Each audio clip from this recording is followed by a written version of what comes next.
Est-ce qu'il y a quelqu'un qui peut distribuer ça pour moi, s'il vous plaît? Oui.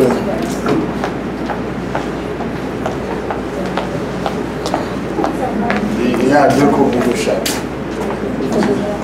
C'est 2 copies différentes. C'est parce que hier, c'est un petit résumé du message d'hier et puis ce soir aussi. Merci. C'est 2 copies.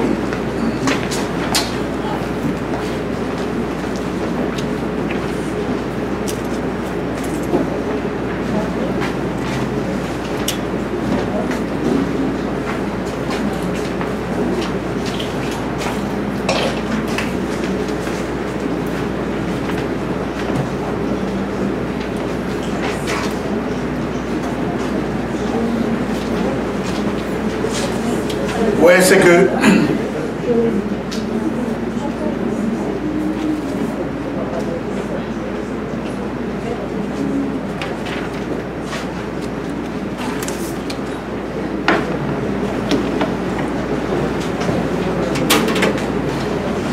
oui, comme vous le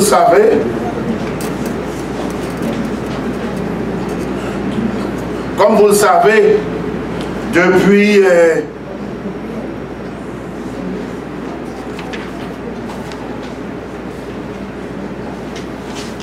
c'est que hier, depuis le 4 août, nous sommes ensemble. Et vous vous souvenez, la semaine dernière, nous avons vu les 7 lettres dans le livre de l'Apocalypse, qui est un livre d'espérance, un livre d'espoir. Un peu de silence. Ben, dans le livre de l'Apocalypse, est-ce que vous êtes avec moi actuellement? Ben, je vais attendre peut-être la distribution, la fin de la distribution, ça va?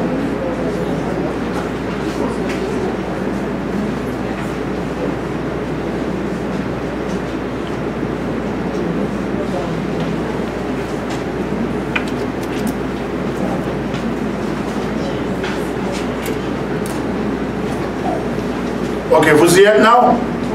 Ok, depuis le 4 août, nous sommes ensemble et récemment, nous avons étudié les 7 lettres. Dans le livre de l'Apocalypse, normalement, avant la vision centrale, vous vous souvenez, on a vu Apocalypse 12, Apocalypse 13, on a vu en fait la femme pure, et ensuite, nous avons vu le dragon, nous avons vu les 2 bêtes de l'Apocalypse.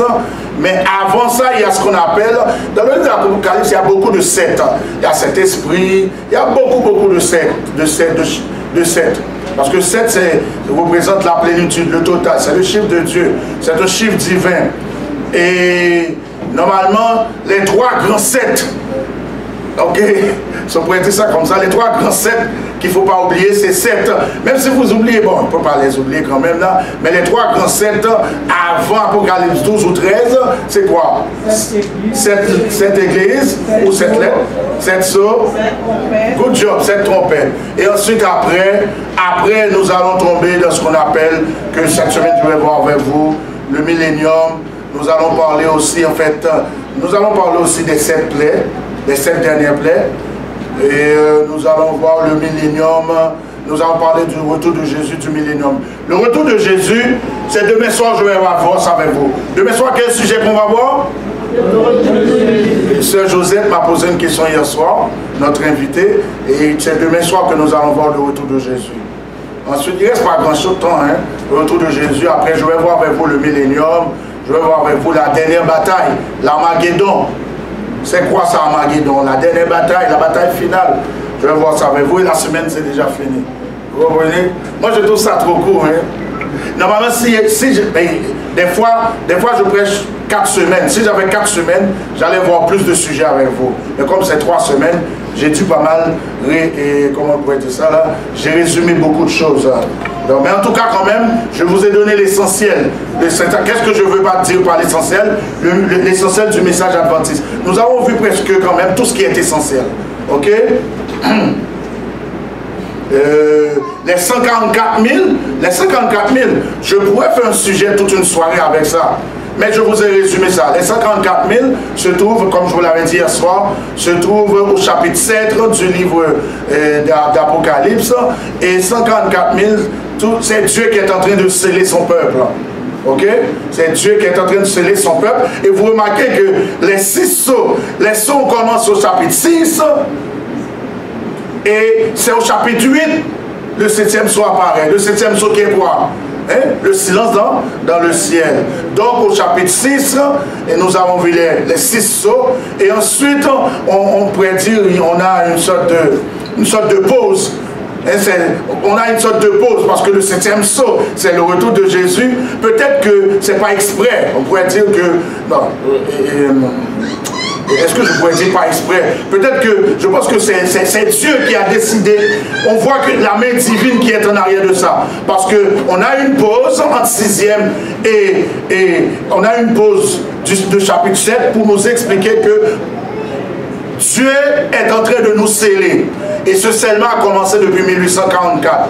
Et ensuite, tout de suite, après le scellement, on tombe au chapitre 8. Et le scellement, c'est 134 000 que représente tout le monde, la totalité. Et ce soir, permettez-moi de vous dire, on a parlé de 7 lettres, 7 sceaux. J'avais demandé à frère Lubé de mettre ça pour moi. Malheureusement, je n'ai pas pris le temps. Mais c'est pas grave.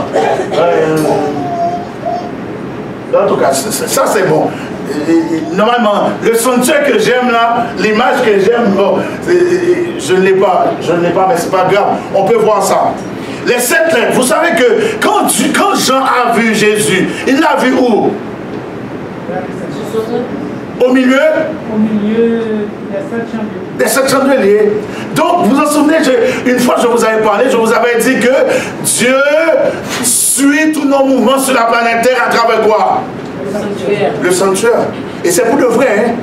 Dieu, lui, tout ce qu'il fait, c'est à travers le sanctuaire.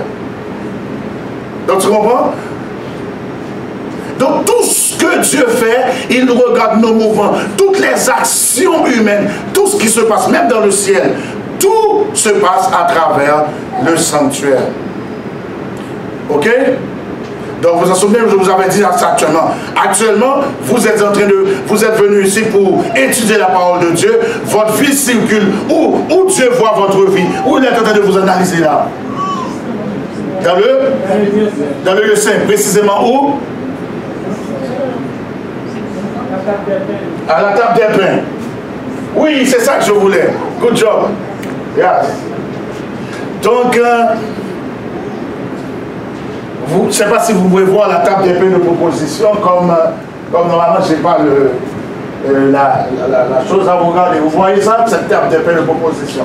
Ensuite, lorsque Jean a vu Dieu, il a vu Dieu. Lorsque Jean a vu Jésus, mais tu peux me le donner, si ça ne te dérange pas. Ok, merci. Merci beaucoup. Merci. Donc, lorsque Jean voit Jésus, il voit Jésus au milieu des 7 chandeliers. Vous comprenez? Il voit au milieu. Ben, normalement, c'est parce qu'il y avait 7 chandeliers. C'est juste un chandelier qu'il y a. Mais normalement, c'est comme ça la vision s'est présentée. Et effectivement, à une certaine époque de la durée du peuple d'Israël, il y avait en fait beaucoup de chandeliers dans leur temple. Et nous avons vu 7 églises. Les 7 églises, quand on parle de 7 églises, les 7 églises, normalement, on peut les associer aux chandeliers. Qu'on a vu dernièrement. Les 7 églises, on peut les associer à quoi? À quel meuble du sanctuaire? Au chandelier. Parce que pourquoi? L'église est en train le rôle de l'église, c'est de faire quoi? C'est d'éclairer le monde. Ok? Ensuite, hier soir, nous avons parlé de 7 quoi? De 7 sceaux. Les 7 sceaux. Les 7 sceaux, on avait beaucoup, permettez-moi de vous dire ça. Les 7 sceaux, j'avais dit ça à Sœur Josette hier soir. 7 sceaux, normalement, pour voir tous les détails, je pourrais voir tous les soirs un seul sceau. Par exemple, un soir, je vois un sceau, deuxième soir, 2 sceaux, je pourrais entrer dans beaucoup de détails. Mais on a fait un petit résumé hier soir.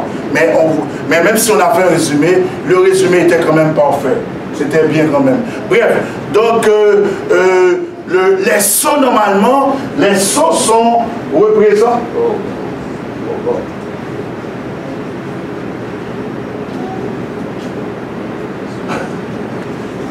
Bon, pas grave. Je ne sais pas où il est. Bon, c'est correct. Je l'ai perdu. Oui, les sceaux, quand on parle des 7 sceaux, les 7 sceaux, on peut les associer à la table des propositions. Pourquoi on peut les associer à la table des propositions? Si tu peux les remettre pour moi, je serai content. Merci. Pourquoi on les associe, les 7 sceaux, à la table des propositions?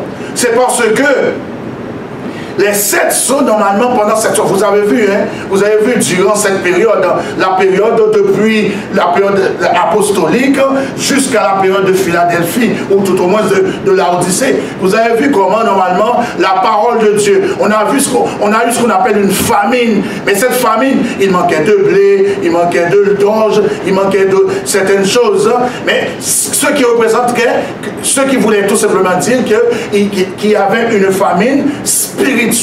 Ça veut dire que la parole de Dieu, à un certain moment, la parole de Dieu était complètement disparue. On n'avait pas accès à cette parole de Dieu. Vous avez vu, un premier cheval qui était blanc, un deuxième cheval qui était quoi? Le premier cheval parti en vainqueur et pour vaincre, c'est l'époque apostolique, ils étaient contents, ils prêchaient l'évangile, et ensuite, avec la persécution, qu'est-ce qui s'est passé?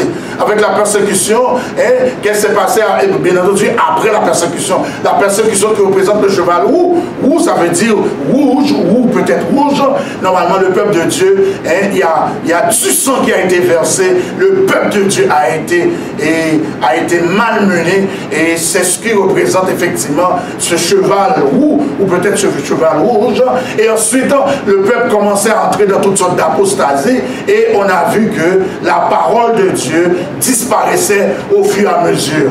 Donc, puisque la table des paix de proposition,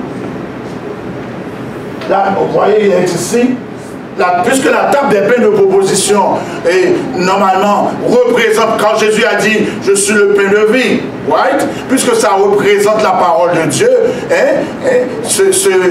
l'homme ne vivra pas seulement de paix, mais de toute parole qui sort de la bouche de Dieu. Donc ça représente en fait, la Bible représente une nourriture spirituelle.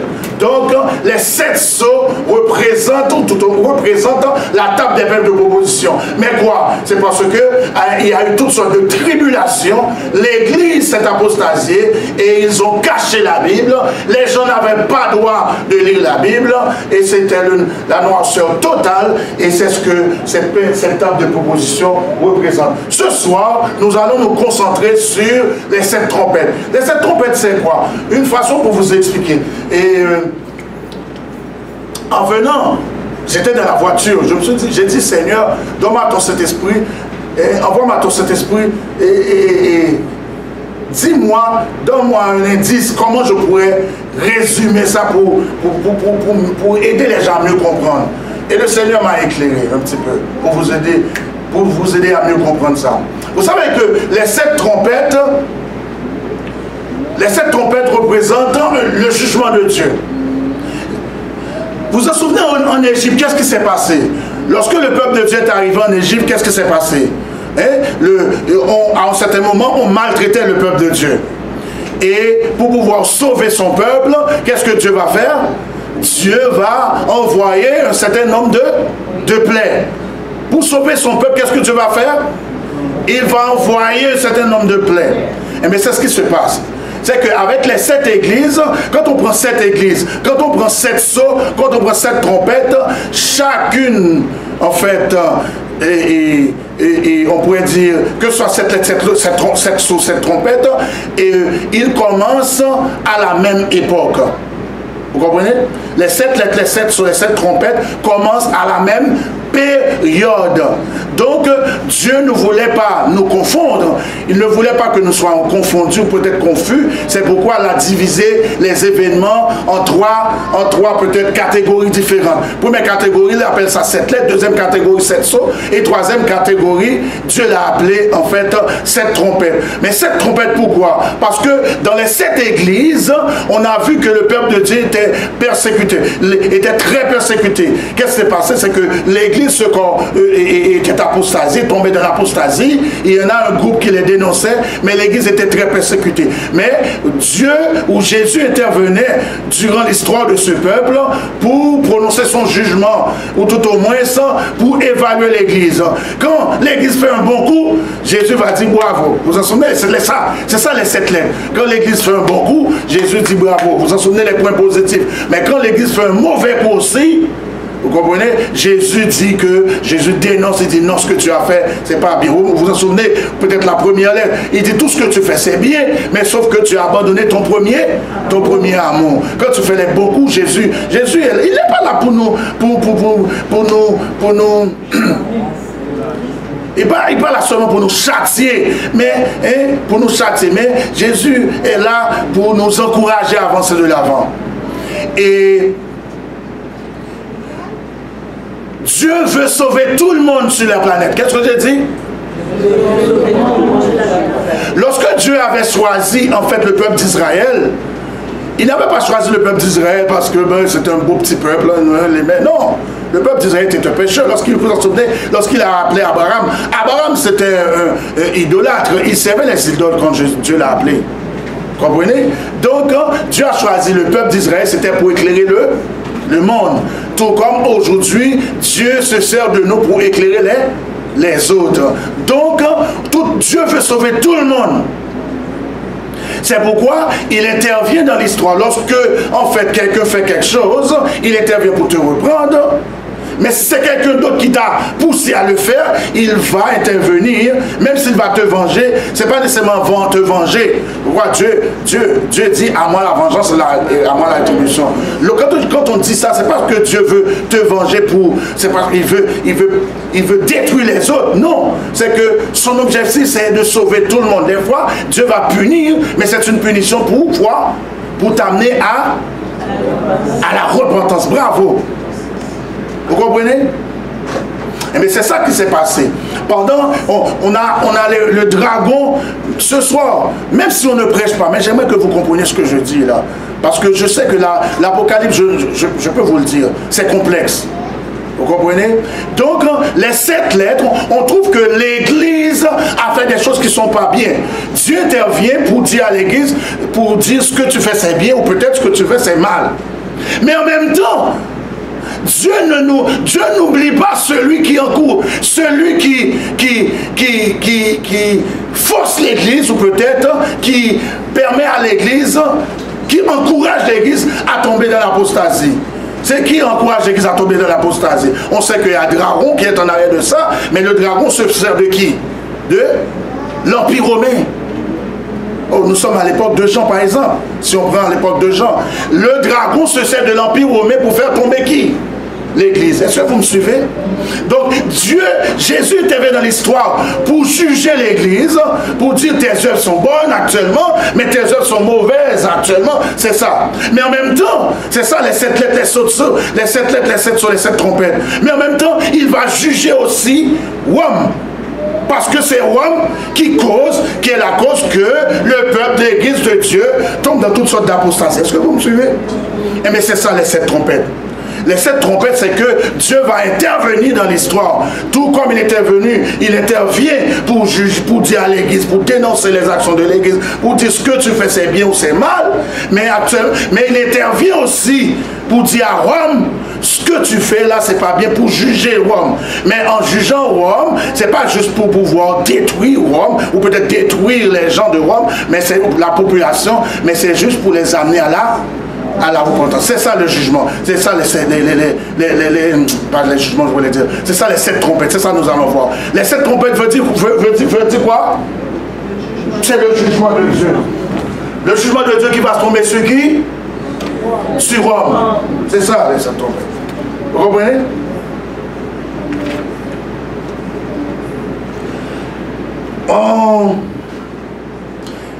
Je vous invite à ouvrir vos Bibles dans Apocalypse 8, verset 1. Quand il ouvrit Apocalypse 8, verset 1, quand il ouvrit le 7e sceau, on va prendre verset 2 et 4 de préférence. Comme hier, on a parlé pas mal de verset 1. Apocalypse 8, 2 et 4. Et je vis les 7 anges qui se tiennent devant Dieu, et 7 trompettes leur furent données. Et un autre ange vint et se tint sur l'autel ayant un encensoir d'or et lui donna beaucoup d'encens afin qu'il l'offrit après les prières de tous les saints sur l'autel d'or qui est devant le trône. Et la fumée de l'encens monta avec les prières des saints de la main de l'ange devant Dieu. Et le son des trompettes est un appel à se préparer pour le temps de détresse.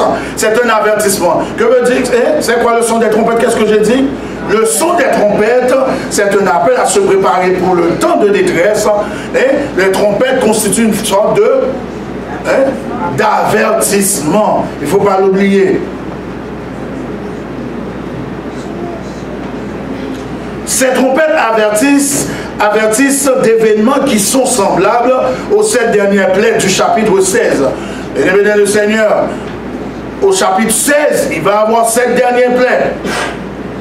À ne pas confondre avec les 7 trompettes. Les 7 dernières plaies, il ne faut pas les confondre avec les 7 trompettes. Elles ne peuvent pas être identiques pour plusieurs raisons. Les 7 dernières plaies, les 7 trompettes, ou peut-être les 7 plaies ne peuvent pas être identiques pour plusieurs raisons. Premièrement, au temps des trompettes, il y a encore de la grâce. Est-ce que vous insistez? Au temps des trompettes. C'est quand les trompettes ont commencé. Je vous ai donné le papier. Ok, une autre question. Quand le message, ou peut-être les 7 églises ont commencé?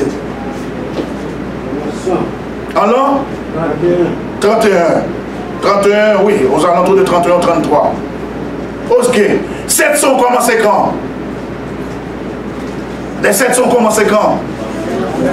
Même époque, toujours même époque. Ok. Les 7 trompettes ont commencé quand? Même période. Pourquoi? Écoutez bien ce que je veux avoir votre attention, s'il vous plaît. Parce que je ne veux pas terminer cette série de conférences, je ne veux pas terminer la croisade et que normalement vous oubliez tout. Les 7 trompettes, les 7 lettres, les 7 sceaux, les 7 trompettes commencent à la même période. Pourquoi on a 3 séries de 7 différents? C'est parce que Dieu intervient pour annoncer. C'est des prophéties. 7 lettres, c'est des prophéties. 7 sceaux, c'est des prophéties. 7 trompettes, c'est des prophéties. Mais c'est que Dieu vient pour annoncer une série d'événements qui vont avoir lieu dans le futur. Mais il annonce ces événements sous 3 angles différents. Qu'est-ce que j'ai dit? Dieu annonce les événements futurs sur 3 angles différents. C'est ça qu'il a montré. C'est ça que Jésus a montré à Jean. N'est-ce pas? Donc, c'est des événements futurs. Donc, quand on a dit que les 3 commencent à la même période, ils ont commencé à quelle période? La période qu'on appelle l'époque apostolique. Donc, au temps des trompettes, écoutez, est-ce que nous sommes encore au temps des trompettes?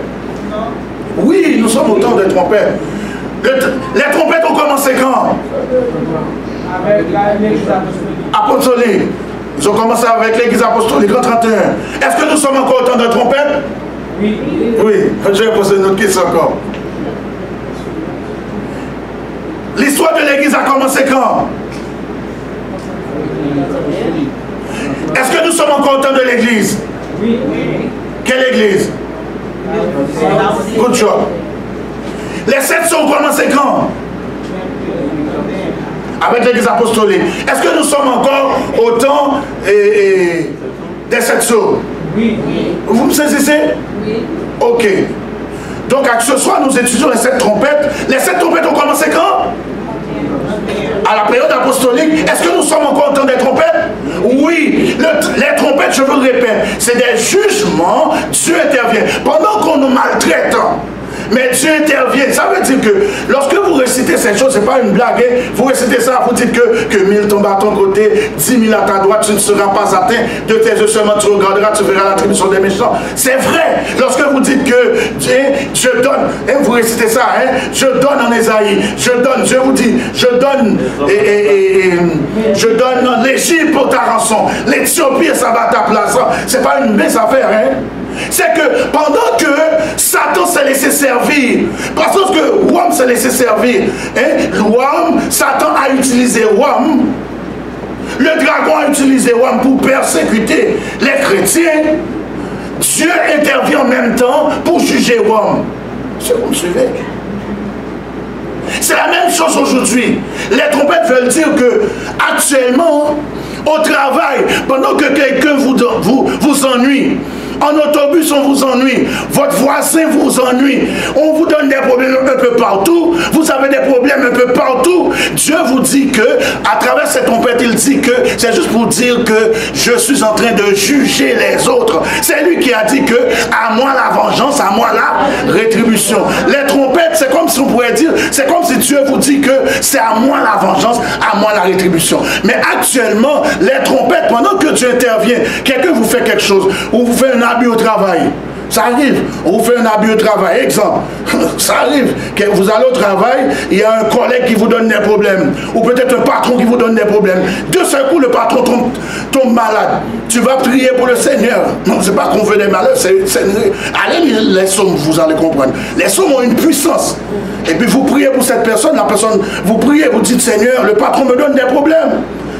Je veux continuer de travailler chez les enfants. Et puis le patron tombe malade. Mais cette maladie, c'est pas dans le but de tuer le patron, mais c'est pour l'amener à la... Est-ce que vous suivez? Vous comprenez? Donc c'est le même principe. Oh, autant de Rome, pendant que le dragon utilise Rome pour persécuter les chrétiens, Dieu envoyait les trompettes pour les punir. Mais pourquoi? C'est pour amener l'Empire romain à la... Un exemple clair.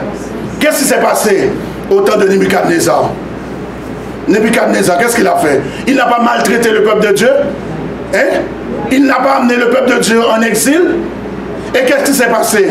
Hein? Même après la vision de Daniel 2, il a fait ériger une statue parce qu'il voulait devenir puissant, etc. Mais Dieu lui a montré que c'est lui qui est le roi des rois. Et qu'est-ce qui s'est passé? À la fin, qu'est-ce qui s'est passé avec Nebuchadnezzar? Les communautés sait, il sait, il s'est converti. Vous ne savez pas ça? Nebuchadnezzar s'est converti, hein?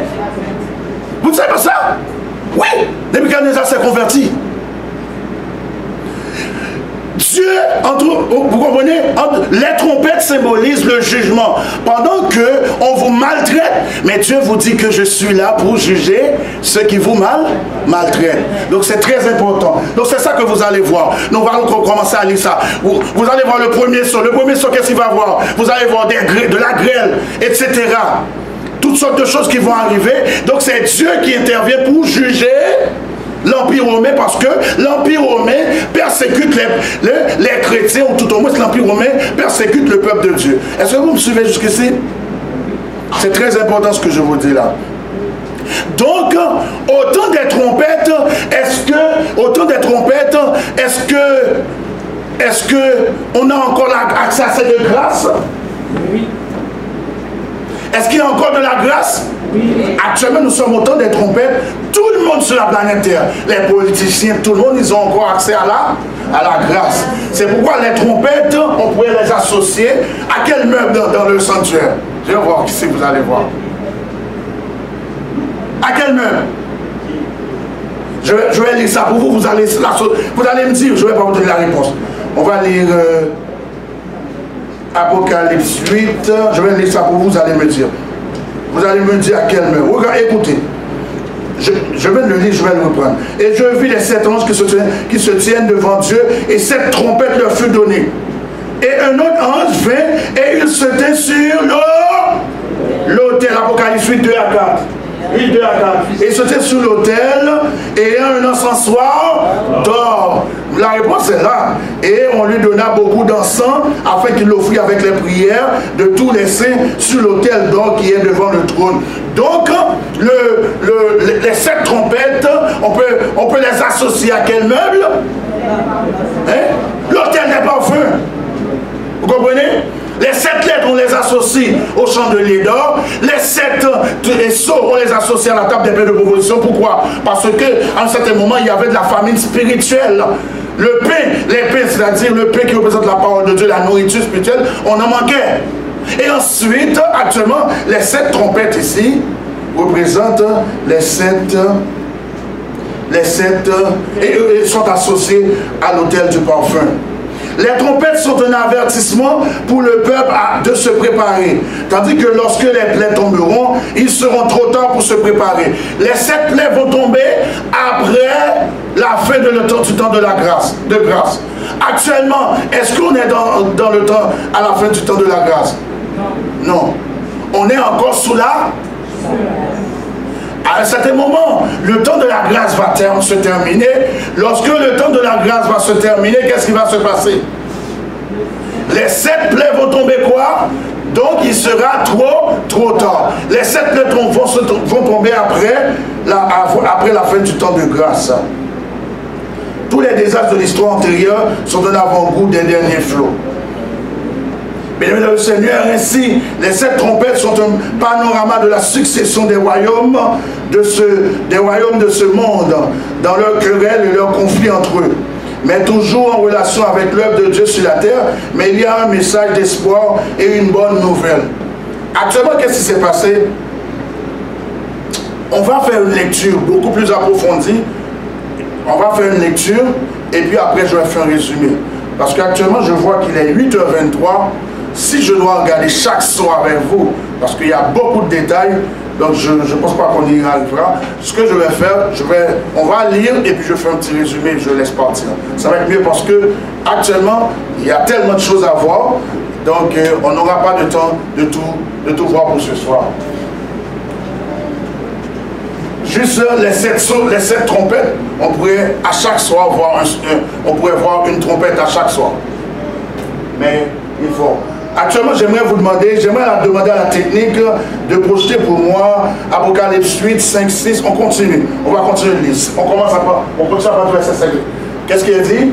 Et l'ange prit l'encensoir, le remplit du feu de l'autel, et le jeta sur la terre. Il y eut des voix, des tonnerres, des éclairs, et un tremblement de terre. Je vais faire un résumé tout à l'heure. On continue. On continue. S'il vous plaît.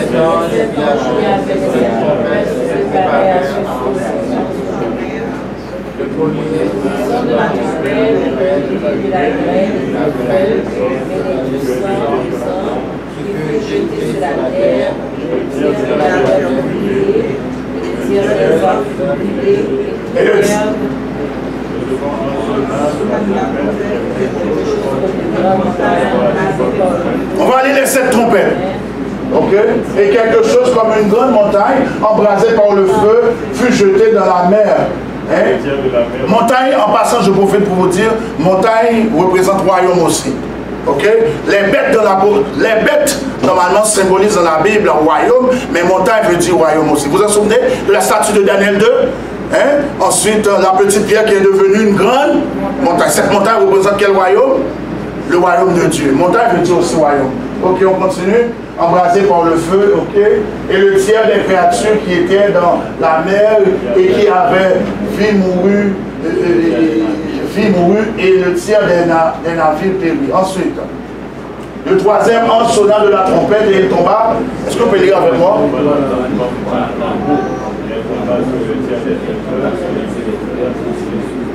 Ensuite, le nom de cette étoile est absinthe, et le tiers des eaux fut changé en absinthe, et beaucoup d'hommes moururent par les eaux parce qu'elles étaient devenues amères. On continue. Le quatrième ange sonna de la trompette, et le tiers du soleil fut frappé, et le tiers de la lune, et le tiers des étoiles.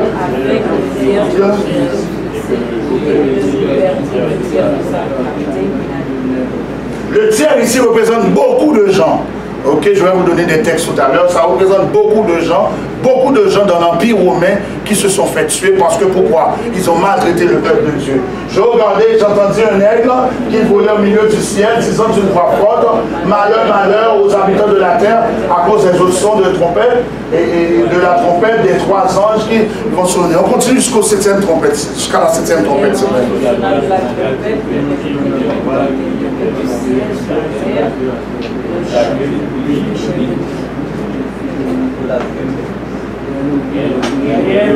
J'entends pas, je vous entends pas.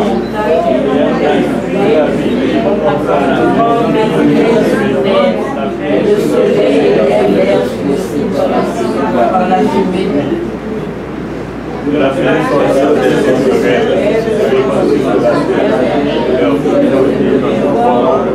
faut lire la parole de Dieu. Nous sommes venus pour lire la parole de Dieu. Ensuite.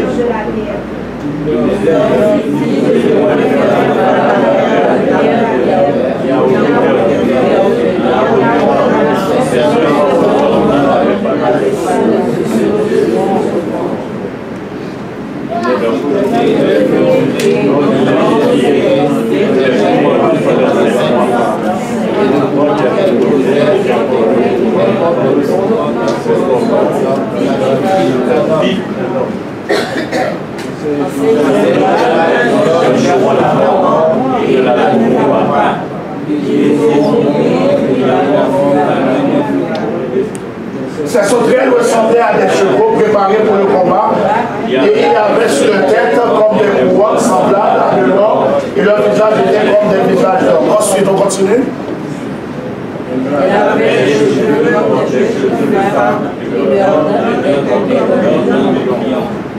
Ensuite.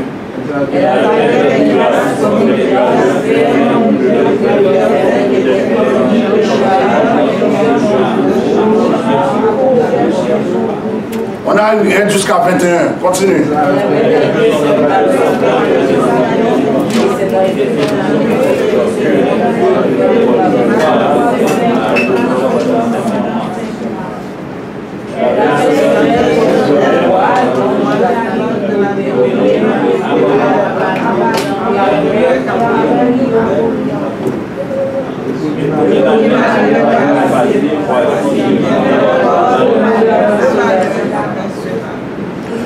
Verset 13. Le sixième ange tourna de la trompette, et j'entendis une voix venant des quatre cornes de l'autel d'or qui est devant Dieu. Verset 14. Et disant au sixième ange qui avait la trompette, délie les quatre anges qui sont liés sur le grand fleuve d'Euphrate. Et les quatre anges qui étaient prêts pour l'heure, le jour, le mois et l'année furent déliés afin qu'ils tirassent le tiers des hommes. Verset 16. Le nombre des cavaliers de l'armée était de 2 myriades. J'en entendis le nombre. Et ainsi je vis le quoi?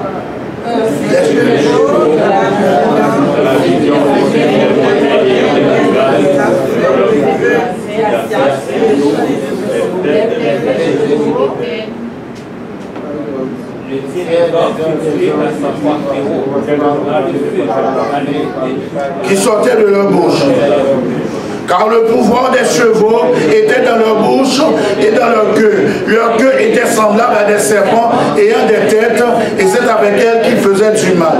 Les autres hommes qui ne furent pas tués par ces fléaux ne se repentirent pas des œuvres de leurs mains, de manière à ne point adorer les démons et les idoles d'or, d'argent, d'airain, de pierre et de bois, qui ne peuvent ni voir, ni entendre, ni marcher. Et verset 21, on finit là. Et ils ne se repentirent pas de leur meurtre, ni de leur enchantement, ni de leur impudicité, ni de leur vol. Bien-aimé dans le Seigneur, la parole de Dieu, il faut prendre du temps pour lire la parole de Dieu. Je sais que normalement, les gens n'aiment pas lire.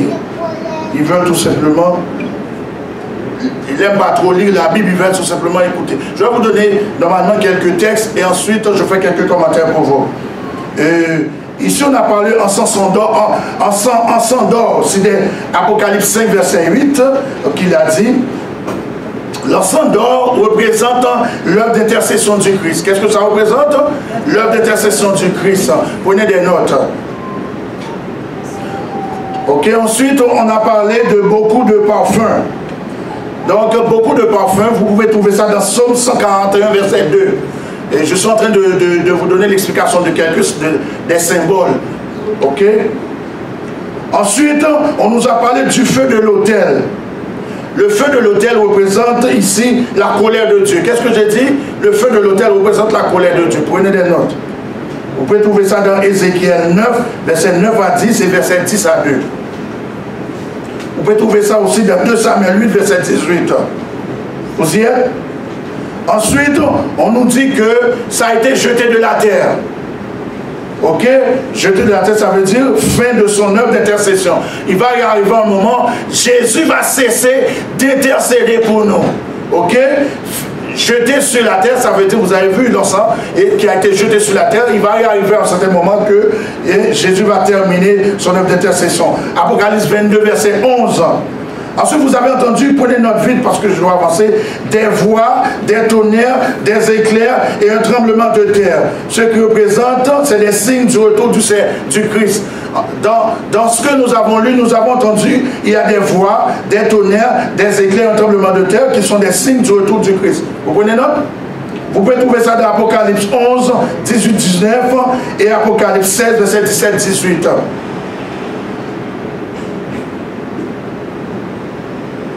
Ensuite, on nous a parlé de la grêle, du feu mêlé de sang, dans tout le texte que nous avons lu. On nous a parlé de la grêle, du feu mêlé de sang, qui représente quoi? Affaiblissement de l'Empire romain. De la grêle, du feu mêlé de sang, c'est affaiblissement de l'Empire romain. Laissez-moi m'arrêter pour une seconde ici. Vous vous en souvenez de la statue de Daniel 2, hein, qui a parlé en fait des 4 derniers royaumes. Après ces 4 derniers royaumes, et Jésus a dit au dernier royaume qui va représenter quoi? Qui sera quoi? Ce dernier royaume qui serait quoi? L'Empire romain. Et l'Empire romain devrait être divisé en 10 nations. Donc, ces 10 nations, normalement, ont envahi. Vous pouvez juste aller consulter n'importe quel livre d'histoire, vous allez voir comment, normalement, comment l'Empire romain a été divisé, désagrégé. Donc, c'est des barbares. Excuse-moi, c'est des barbares. C'est des barbares qui sont arrivés un peu partout. Ils ont envahi l'Empire romain. Et ils ont tué, ils ont fait beaucoup de choses de mal. Donc ici, de la grêle et du feu mêlé du sang représente ça. Représente normalement l'affaiblissement de l'Empire romain. Je vous donne des textes, si vous voulez prendre des textes là-dessus. Exode 9, 23 à 34, qui correspond au plaie de l'Égypte, hein, right? Au plaie de l'Égypte. Ok? Mais n'oubliez pas, je dis que on est encore au temps de la grâce. Les 7 trompettes, pendant les 7 trompettes, est-ce qu'il y a encore de la grâce? Oui. Mais pendant les 7 plaies qu'on va avoir dans l'Apocalypse, dans le chapitre 16 du livre d'Apocalypse, la porte de la grâce sera fermée. C'est quand la porte de... Et lorsque vous allez voir les 7 plaies, ça veut dire que la porte de la grâce sera fermée. Actuellement, nous sommes encore au temps des trompettes. Est-ce que la porte de la grâce est fermée? Est-ce que nous sommes encore au temps... Est-ce que nous sommes déjà au temps des plaies? Nous ne sommes pas au temps des plaies. Lorsque les plaies vont commencer à tomber, ça veut dire que... Vous comprenez? Donc ce sera trop tard. Aujourd'hui, c'est le jour du salut. Ne vous faites pas marchander. Ok? Donc, l'encens qui est, je vous l'avais dit, qui est tombé, ça veut dire quoi? Qui a été jeté, représente Jésus qui va cesser son ministère. Lorsque Jésus va cesser son ministère au ciel, actuellement, est-ce que le ministère de Jésus continue? Oui. Oui. Et permettez-moi de vous dire que les 7 plaies représentent, lorsque vous allez voir les 7 plaies d'Apocalypse 16, les 7 plaies, normalement, sont associées à l'arche de l'alliance. Ce qui veut dire que, normalement, Jésus, actuellement, Jésus se trouve dans quel lieu? Il se trouve dans le lieu très saint. Il intercède. Mais à un certain moment, il est actuellement au lieu très saint, il va cesser son ministère. Et lorsqu'il va cesser son ministère, la porte de la grâce sera fermée, il sera trop tard. Et la parole de Dieu nous dit, nous allons voir dans les 7 plaies, les hommes vont devenir beaucoup plus méchants. Ils vont devenir beaucoup plus cruels. Et actuellement, les hommes sont méchants, c'est vrai, mais ils ont la possibilité. Ne soyez-vous pas étonnés si vous voyez Hitler au ciel.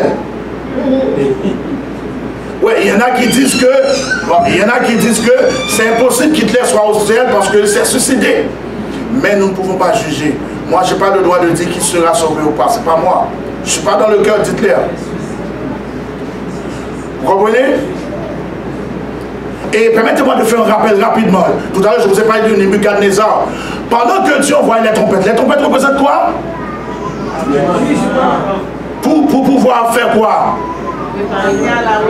Pour amener les gens à la repentance. Qui Dieu avait amené à la repentance? Dis-moi, qui, au temps de l'Empire romain, qui Dieu avait amené à la repentance? Oh, l'Empire romain, j'ai dit. Au temps de l'Empire romain? Constantin.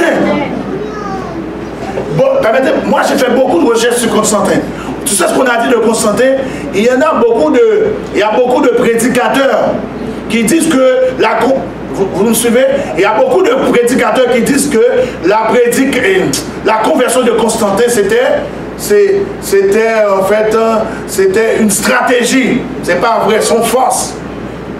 Mais je ne suis pas Dieu, je ne suis pas dans son cœur.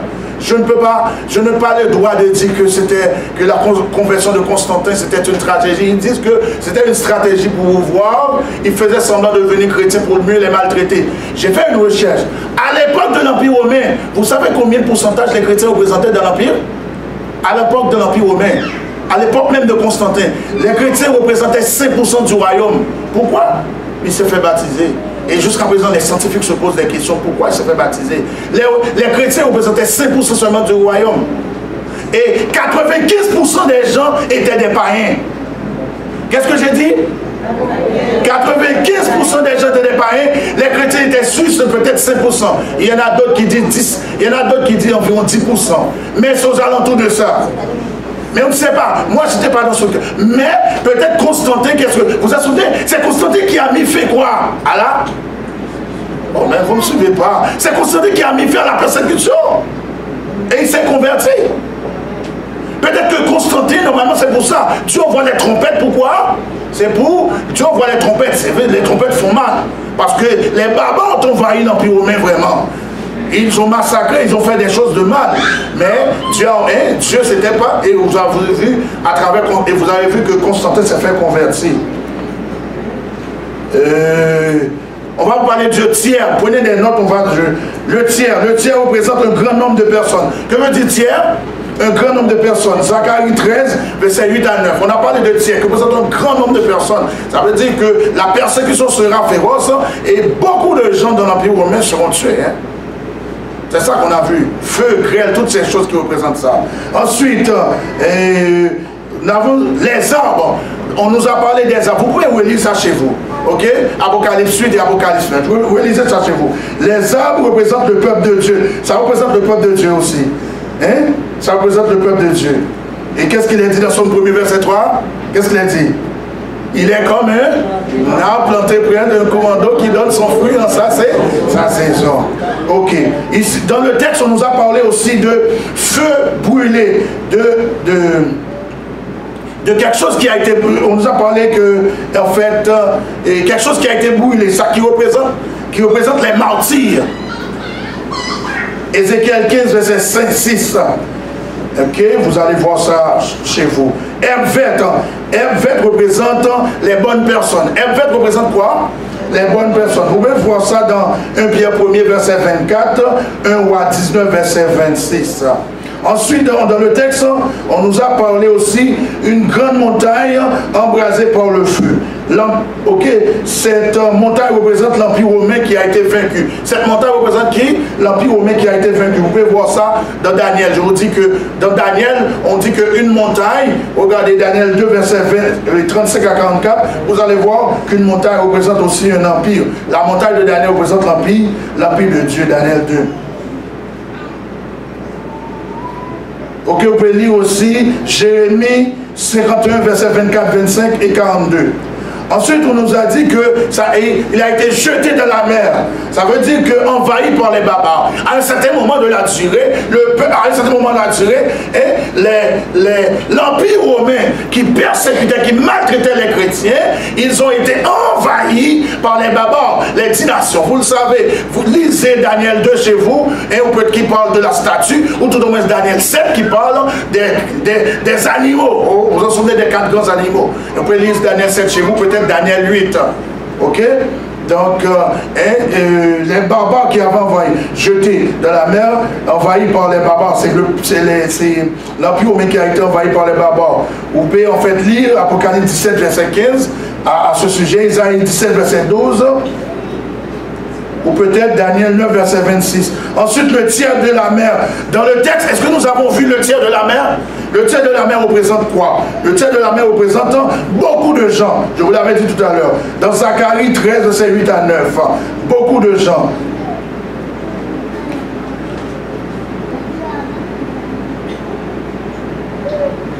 Vous y êtes? Ensuite, vous avez vu, en fait, dans le texte, on nous a parlé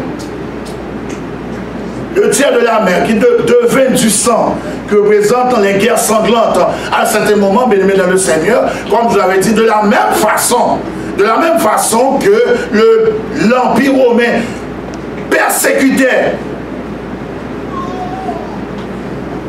et le sang et faisait jaillir le sang du peuple de Dieu, on faisait Dieu utiliser les barbares pour faire jaillir le sang aussi. Donc ils ont été très ensanglantés aussi, devant du sang. Et vous pouvez lire en fait Exode 7, verset 20 à 21 en ce sens. Dans le texte, on nous parle aussi des navires. Des navires représentent les gouverneurs. Apocalypse 18, verset 19, ou peut-être Somme 48, verset 5 et 8. Et je sais, nous sommes en train d'étudier le livre de l'Apocalypse. Il y a beaucoup de symboles. Je n'ai pas le choix. J'aimerais pas vous faire sortir. Comme hier soir, on n'a pas pu voir tous les symboles. Vous comprenez? J'ai fait un résumé pour vous. Ce soir, je fais un résumé aussi, mais vous devez quand même savoir c'est quoi les symboles. Ensuite, nous a parlé une grande étoile. Une grande étoile, les spécialistes de la prophétie disent que ça représente Satan. Parce que, vous vous souvenez, lorsque vous lisez Apocalypse 1er verset 20, on nous dit une étoile, ça représente quoi? Une étoile, on dit ça représente un ange. Et puisque Satan c'est un ange déchu, il pense que la grande étoile. Lorsque vous lisez le texte que vous avez demandé de lire tout à l'heure, vous allez voir une étoile et on l'associe à Satan. Ok, ensuite on nous a parlé des fleuves et sur les sources des eaux. Dans le texte qui représente les chrétiens, vous pouvez aller lire ça. Apocalypse 17 verset 15, Ésaïe 17 verset 12, Jean 7 verset 37 à 39. Dans le texte, on nous a parlé aussi, il y a une plante qu'on nous a parlé, c'est de l'absinthe. L'absinthe symbolise le poison. En fait, il y a d'autres textes dans la Bible qui révèlent ça. L'absinthe signifie le poison. C'est que, vous pouvez lire ça dans Jérémie 23, 14 à 15, Deutéronome 29, verset 18.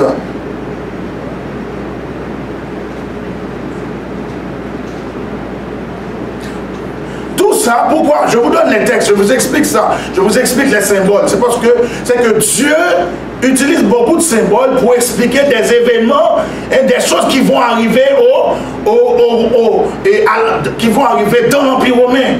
Comment le peuple de l'Empire romain, les impies, les païens, ceux qui refusent Dieu, ceux qui vont se laisser utiliser par Satan pour maltraiter le peuple de Dieu, et bien Dieu va utiliser d'autres moyens aussi pour le juger. Il le juge par d'autres choses. Par exemple, les barbares qui ont envahi l'Empire. Ok? Donc c'est ça. Et c'est tout ça, c'est des symboles qui représentent le jugement du peuple de l'Empire romain.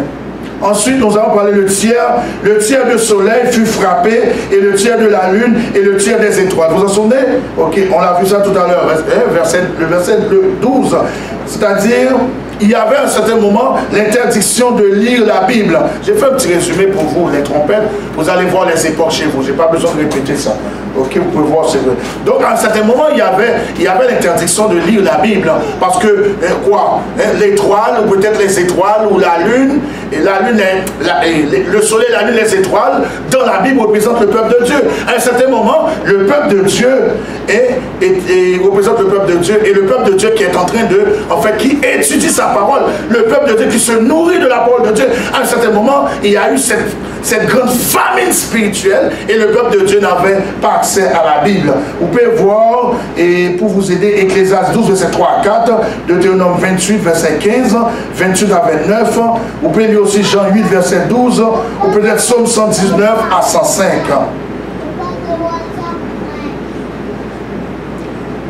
Et on nous a parlé aussi de l'obscurcissement du soleil.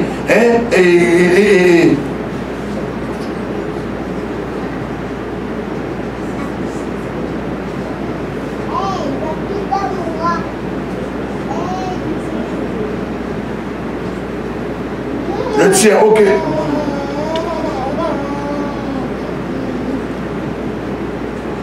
Donc, pendant l'Empire romain, vous savez qu'il y a eu de la noirceur spirituelle, comme on l'a vu dans les 7 lettres, cette noirceur spirituelle, en fait, cette noirceur spirituelle qui qui amenait Dieu, en fait, à prendre une décision contraire, c'est-à-dire pour s'opposer au peuple d'Empire romain qui maltraitait ses enfants, qui occasionnait cette noirceur spirituelle.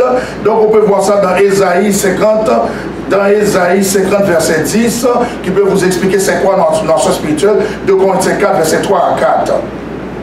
Ensuite, dans le texte, on nous a parlé d'un aigle aussi. Aigle. Comment peut-on... Qu'est-ce que cela peut représenter? Aigle. Et un aigle ici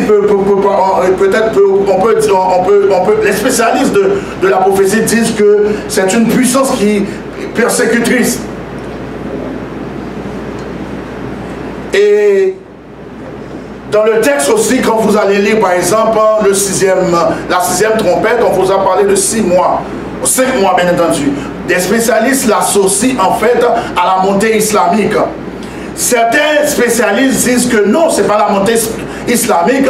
D'autres vont dire l'associer tout ce moins à toute forme, peut-être à toutes sortes d'idéologies qui vont prendre place dans le monde. Et les 5 mois, bien entendu, ils ont fait des recherches, ils l'ont analysé sur le plan prophétique, et ces 5 mois, ils l'ont dit que ça représente 150 années, et ils ont fait des recherches, ils ont vu comment la montée islamique a normalement était une menace pour l'Empire de l'Est, l'Empire romain de l'Est, qui maltraitait aussi, qui utilisait leur pouvoir pour maltraiter le peuple de Dieu, et comment en fait Dieu a suscité l'islam pour pouvoir les maltraiter aussi. Vous comprenez?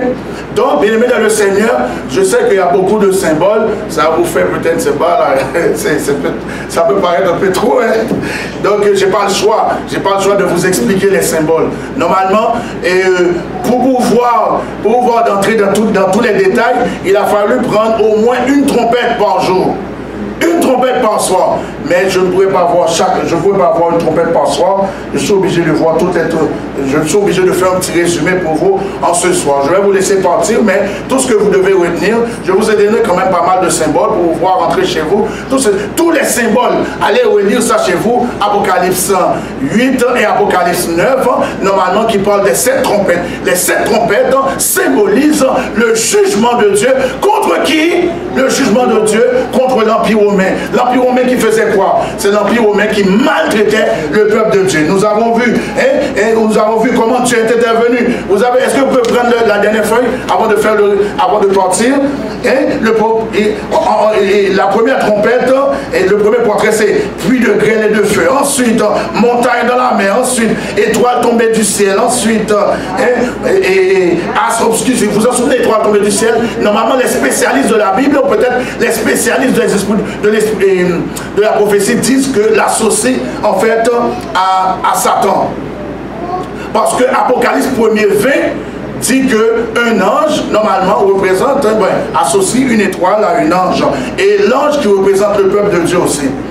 On a parlé de Abs Obscurci, sauterelle de l'enfer, les 4 anges déliés. On nous a parlé aussi de nations irritées et de colère de Dieu. Bien-aimés dans le Seigneur, même si